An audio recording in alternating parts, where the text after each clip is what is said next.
alhamdulillah alhamdulillah alhamdulillah. abonné leen ci seen chaîne MALBN bu leen fàtte bës cloche bi ngir ngeen mën a am bépp xibaar bu aju ci wàllu faydu bi. benn Sénégal xaarutoon Diomaye kenn xaaru ko woon xanaa kuñ gënoon a xaar moo doon Sonko waaye ñun liñ bëgg ak yàlla def du benn yàlla moom ko taal nag indi ko ci kaw boppu réew mi yàlla bu ko yàlla bàyyi yàlla bu ko yàlla bàyyi ci diineem yàlla bu ko yàlla bàyyi ci jukko yu kawe yàlla bu ko yàlla bàyyi ci am ay yéene yu rafet te population bi tax mu am ko yàlla na ko yàlla dimbale mu def ko nam ko war a defee suñ président wu réew man ci suma taxawaay mooy sama président bëgg ko rek laa am doon nañu wax dama ànd ak non doo ànd ak Macky suma président rek laa ànd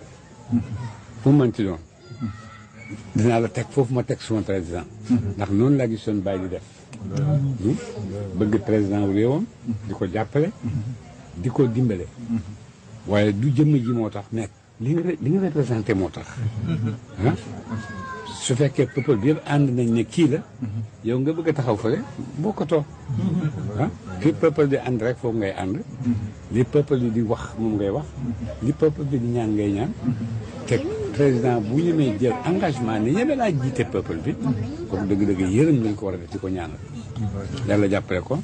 yàlla dimbale ko parce que li muy jànkuwanteet moom moo ko xam parce que àddina bi lay jànkuwanteet te yi nekk ci àddina bi bëri na lool Sénégal a gën a tuuti ci muy jànkuwanteet yooyu yëpp ku ne xam na ne laaj na itte yoo xam ne itte yu tabaxu ci kaw xam-xam itte yu tabaxu ci kaw moral itte yu tabaxu ci kaw bëgg-bëgg bu leer nañ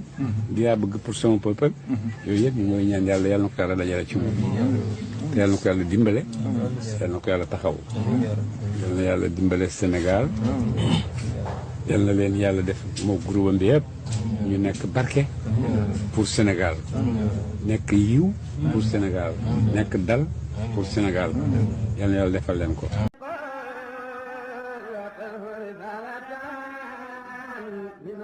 alhamdulillah